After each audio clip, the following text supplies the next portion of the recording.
বেজে গেছে লোকসভা নির্বাচনের দামামা। বাংলায় ভোট প্রচারে ত্রিপুরার রাজ্যের ক্রীড়া, সমাজ কল্যাণ, শিক্ষা ও শ্রম মন্ত্রী টিঙ্কু রায়, জেলা সভাপতি তুফান মাহাতোর রাজ্যের নেতৃত্ব সোনালী মুর্মু, উমেশ রায়।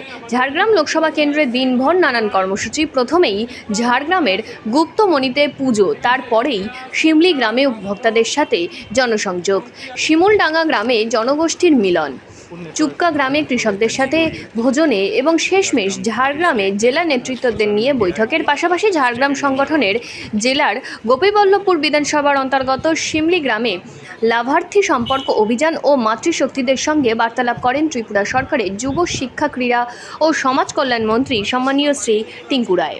কাটছে অর্থাৎ এখানকার মা বোনরা যারা বেরিয়েছে আমাদের সঙ্গে আর যাদের বাড়িতে গেলাম, জনসম্পর্ক করলাম, সবার একটাই আর্তনাদ যে আমাদের জীবন পরিবর্তন হয়নি, সরকার পরিবর্তন হচ্ছে। বারবার আমরা কমিউনিস্টকে সরিয়ে তৃণমূলকে আনলাম, কিন্তু আমাদের জীবনে কোনো পরিবর্তন আসে।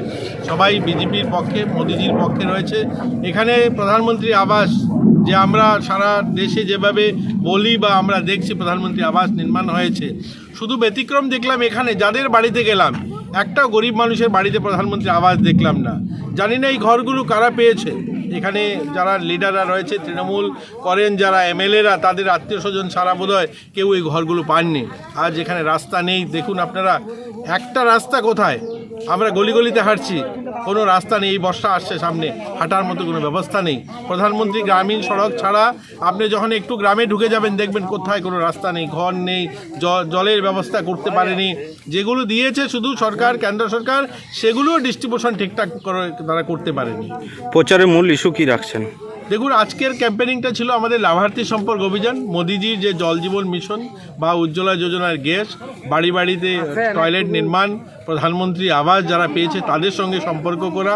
তো আমরা তো ভেবে আসছিলাম যে এখানে আজকে এই শিমুলডাঙ্গায় যাদের বাড়িতে যাব, এরকম 2-4টা বাড়িতে যাব প্রধানমন্ত্রী আবাস যারা পেয়েছেন, কিন্তু এখানে এসে প্রধানমন্ত্রী আবাস তো দেখতে পাইনি, কিন্তু মানুষের কান্না পেয়েছি যে মানুষ বলছে যে প্রধানমন্ত্রী আবাসগুলো শুধু এখানে বড় বড় লিডার যারা রয়েছে, যারা নেতারা, তৃণমূলের যারা নেতৃত্ব দিচ্ছেন, তারা সেই ঘরগুলো পেয়েছেন। গরিব মানুষ যারা, যাদের সত্যি দরকার ঘরের, তারা সেই ঘরগুলো পাননি। এর জন্য এখানে পরিবর্তন তো আসবে। এবার হয়তো ভারতীয় জনতা পার্টিকে লোকসভায় ভোট দেবে। আমাদের প্রার্থনা থাকবে বিধানসভায় পরিবর্তন চাই, তবেই যদি মানুষের ভাগ্যটা বদলায়। ঝাড়গ্রাম সিটে কতটা আশাবাদী আপনারা? দেখুন, ঝাড়গ্রাম সিট এর আগেও আমাদের ভারতীয় জনতা পার্টি ছিল, এবারও ভারতীয় জনতা পার্টি বিপুল ভোটে জয়ী হবে। যাকেই প্রার্থী করুক না কেন আমাদের পার্টি সেকে বিপুল ভোটে জয়ী করবে। মানুষের সেই উৎসাহ বা আমাদের কার্যকর্তার মধ্যে সেই মনোবল আমি দেখতে পাচ্ছি।